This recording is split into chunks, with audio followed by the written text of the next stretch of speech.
Good day and welcome to lesson 1.3. In this lesson we will be doing example 6.21. Let's have a look at example 6.21, which can be found in the group statements textbook as well. When approaching a question, it is always important that you highlight certain information as you read through the question. This makes it easier for you when you start attempting the required. The question has given us a statement of financial position of S Limited for the year ended 31 December 2014. From this statement of financial position, it is important to identify what is the ordinary and preference share capital of the subsidiary, which in this case is most likely S Limited. S Limited has ordinary share capital of 100,000 Rand, which is made up of 100,000 ordinary shares of 1 Rand each. S Limited has preference share capital of 50,000 Rand, which is made up of 50,000 preference shares of 1 Rand each. We have also been given the statement of comprehensive income and the statement of changes in equity.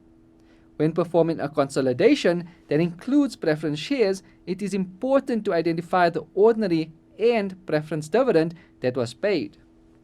The reason why we look for the preference dividend is because when performing the analysis of owner's equity for ordinary shares, the profit that is available for ordinary shareholders needs to be after taking into account the preference dividend, because remember that preference shareholders get paid dividends first. So in this example, the 4,000 Rand preference dividends will need to be subtracted when performing the analysis of owner's equity for ordinary shares. On 1 January 2014, P Limited acquired 80% of the ordinary shares of S Limited for 120,000 Rand and 50% of the preference shares of S Limited for 25,000 Rand. There were no arrear preference dividends at that date.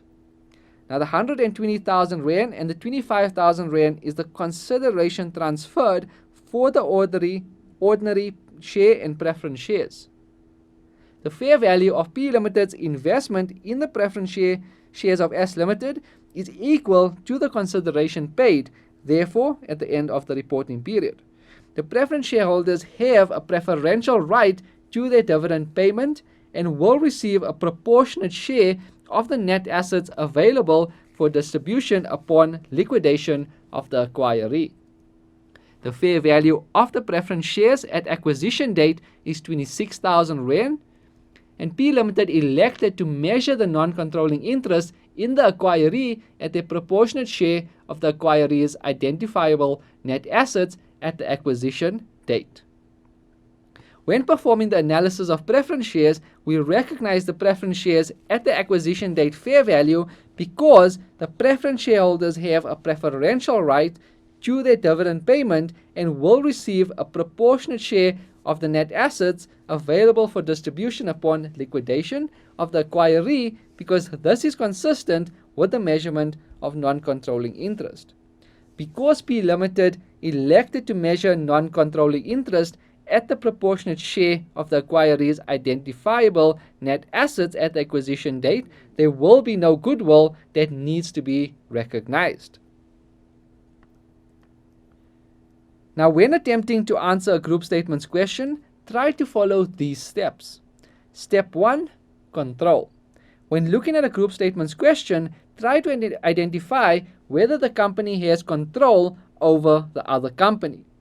This is usually when the company has majority voting rights or the right to appoint or remove key management personnel. For a comprehensive list, please refer back to Unit 5. Once we have determined that there is control, we need to determine what is the percentage shareholding.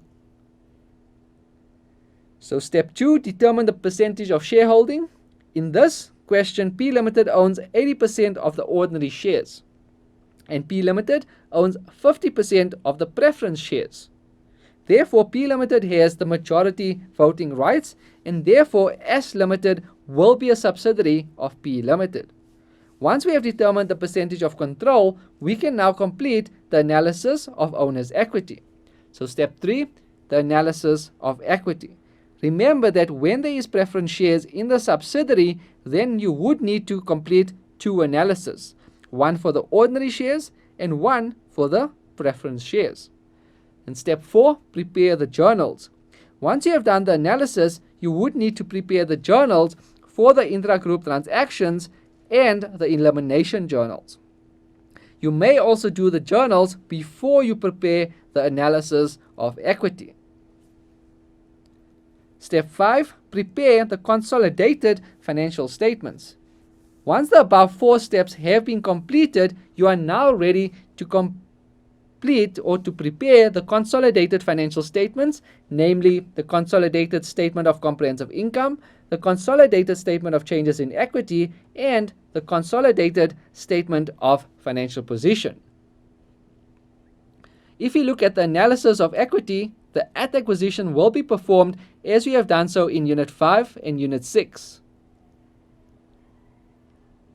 However, the since acquisition will now be affected because of the preference share dividend. When completing the current year portion of the since acquisition, we need to make sure that we subtract the preference dividend from the profit for the year attributable to the ordinary shareholders. This goes back to the fact that preference shareholders get paid first, and that's why we subtract it from the profit. Let's now have a look at the analysis of preference shares. At first glance, you will notice that the format of the analysis looks similar to the analysis of ordinary owner's equity. We will still have an at acquisition and a since acquisition section. Let's start with the at acquisition section. We start off the at acquisition section with the preference share capital. In this question, we identified that the preference share capital of S Limited was 50,000 Rand. The question also stated that P Limited purchased 50% of the preference share capital.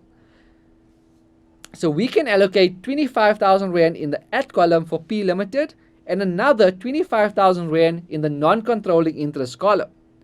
Then we also determined that they will recognize the investment in the preference shares at the acquisition date fair value because this is consistent with the measurement of the non-controlling interest.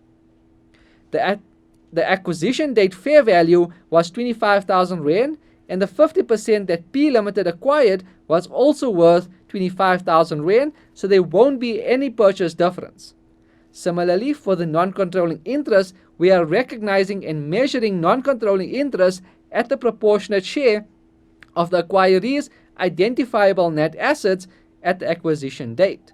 So the proportionate share is worth 25,000 Rand, and the 50% preference shares of the non-controlling interest is also worth 25,000 Rand, so there is no purchase difference. Now let's complete the since acquisition section. The profit attributable to the preference shareholders is the amount of preference dividends that will be paid to the preference shareholders out of the profit. The preference dividend is given in the question is 4,000 Rand, but if we had to calculate it, it would be 50,000 Rand preference shares multiplied by 8% to give us 4,000 Rand. The next line item is then the preference dividend which is being paid of 4,000 Rand, which needs to be in brackets. The preference dividend needs to be allocated 50% for P Limited and 50% for the non-controlling interest. And lastly, we need to complete the journal entries to eliminate the investment in the consolidated financial statements. The main elimination journal will now have the preference shares. So it will now be debit share capital 100,000 Rand, debit share capital, which is the preference shares, with 50,000 Rand, debit retained earnings 45,000 Rand, and debit goodwill with 4,000 Rand. We then credit the investment in S Limited, the ordinary shares, with 120,000 Rand. We credit the investment in S Limited, the preference shares, with 25,000 Rand, and we credit non-controlling interest with 54,000 Rand. All of this can be obtained from the question or from the analysis of equity. The next journal we would do is to recognize the amount of profit that is attributable to the non-controlling interest. To do this, we will debit non-controlling interest in the profit or loss and credit non-controlling interest in the statement of financial position with 7,000 Rand. After we do this, we can do the elimination of the intragroup ordinary dividend and recognize the non-controlling interest in the ordinary dividend. To do this, we will debit dividend received with 8,000 Rand, debit non-controlling interest with 2,000 Rand, and credit the ordinary dividend paid by the subsidiary of 10,000 Rand. Lastly, we can now do the elimination of the intragroup preference dividend and record the non-controlling interest in the preference dividend. To do this, we will debit dividend received 2,000 Rand, we will debit non-controlling interest 2,000 Rand, and credit the ordinary dividend paid by the subsidiary of 4,000 Rand. And that brings us to the end of lesson 1.3. Please continue on to lesson 2 once you are done with this lesson.